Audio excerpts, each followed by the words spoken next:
Good morning friends, आप सबों का हमारे चैनल एके ट्यूटोरियल्स में स्वागत है। आज का जो टॉपिक हम डिस्कस करने जा रहे हैं उसका नाम है समस्या समाधान। समस्या है तो समाधान भी है। समस्या ही समाधान की क्या है जननी है। इस तरह से हमने बहुत सारा प्रोवर्ब पढ़ा है कि जहाँ समस्या है वहाँ समाधान भी, जहाँ प्रॉब्लम है वहाँ सॉल्यूशन भी। समस्या का मतलब प्रॉब्लम और समाधान का मतलब सॉल्यूशन। समस्या समाधान एक प्रमुख संज्ञानात्मक व्यवहार है। समस्या समाधान जो है एक प्रमुख संज्ञानात्मक व्यवहार है।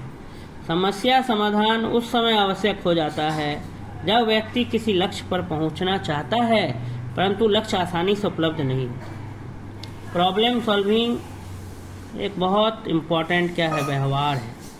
समस्या समाधान बहुत ज़रूरी होता है जब व्यक्ति कोई जगह पहुंचना चाहता है, लक्ष्य को प्राप्त करना चाहता है परंतु उसके लक्ष्य में बहुत सारी बाधाएं आने लगती है, वो लक्ष्य आसानी से नहीं प्राप्त कर पाता है, तब उसे समस्या से निकलने आना चाहिए। जब लक्ष्य आसानी से उपलब्ध हो जाता है तो कोई समस्या उत्पन्न नहीं होती है। जब लक्ष्य अगर आसानी से मिल गया तो समस्या उपलब्ध ही नहीं हुई, समस्या नहीं हुई, सीधा सीधा उसको क्या हो गया, लक्ष्य पे मिल गया और तब समस्या समाधान का प्रश्न ही नहीं उठता है। समस्या समाधान में विभिन्न क्रियाओं को करने तथा उनमें से चुनने का प्रयास सम्मिलित होता है ताकि वांछित लक्ष्यों की प्राप्ति की जा सके। सरल शब्दों में समस्या समाधान बाधाओं को दूर करने की एक चिंतन प्रक्रिया है। अगर हमें लक्ष्य आसानी से मिल जाए, अगर हमें लक्ष्य आसानी से प्राप्त हो जाए तो समस्या समाधान का प्रश्न ही नहीं उठता है।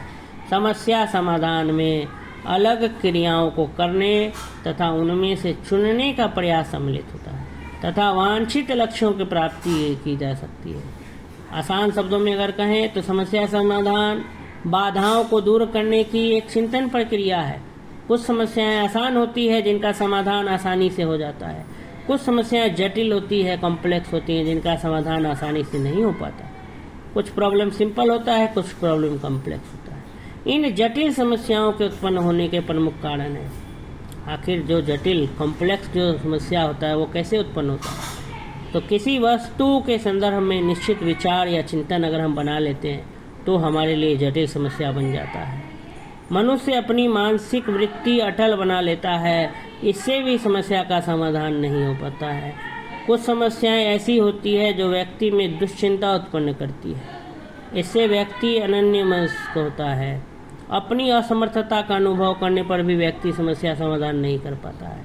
समस्या समाधान पर विक्षिप्ति का भी प्रभाव पड़ता है, प्रशिक्षण का भी समस्या समाधान पर प्रभाव पड़ता है। समस्या समाधान अगर करना है तो ये कुछ 6 बिंदुएं हैं। जैसे किसी वस्तु के संदर्भ में अगर हम एक निश्चित विचार या चिंतन बना लेते हैं तो समस्या उत्पन्न हो सकती है।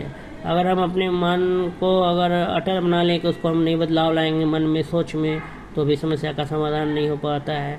कुछ समस्याएं ऐसी होती है जो व्यक्ति में चिंता उत्पन्न कर देती है। कुछ समस्या जो है वो हमारे असमर्थता व्यक्त करने से होता है कि नहीं हम यह काम नहीं कर पाएंगे, पहले से ही हम सोच लेते हैं, तो उसके कारण भी समस्या उत्पन्न हो जाता है। और कुछ समस्या का समाधान प्रशिक्षण से हो पाता है। एनसीसी में कैडेट्स को समस्या समाधान हेतु, प्रॉब्लम सॉल्विंग हेतु प्रशिक्षित किया जाता है। एनसीसी प्रशिक्षण में कैडेट्स को नेतृत्व कौशल विकसित करने के लिए प्रशिक्षित किया जाता है। उन्हें त्वरित, तुरंत और सटीक निर्णय लेने की सीख दी जाती है। उन्हें अनुशासित रहने तथा तनावपूर्ण परिस्थितियों में धैर्य धारण करने की शिक्षा दी जाती है, जिससे उन्हें किसी भी आपात परिस्थिति में समस्या समाधान करने में कठिनाई न हो। एनसीसी में कैडेट्स का जो समस्या समाधान हेतु प्रशिक्षित किया जाता है। एनसीसी प्रशिक्षण में कैडेट्स को नेतृत्व कौशल विकसित करने के लिए प्रशिक्षित किया जाता है। उन्हें त्वरित और सटीक निर्णय लेने की सीख दी जाती है। उन्हें अनुशासित रहने तथा तनावपूर्ण परिस्थितियों में धैर्य धारण करने की शिक्षा दी जाती है, जिससे उन्हें किसी भी आपात परिस्थिति में समस्या समाधान करने में कठिनाई न हो। तो धन्यवाद दोस्तों, जहाँ समस्या है वहाँ समाधान भी है। तो इसी सोच के साथ हम इस वीडियो को समाप्त करते हैं। अगर आपको ये वीडियो अच्छा लगा हो तो लाइक करना ना भूलें, सब्सक्राइब करें और अधिक से अधिक मात्रा में शेयर करें। धन्यवाद।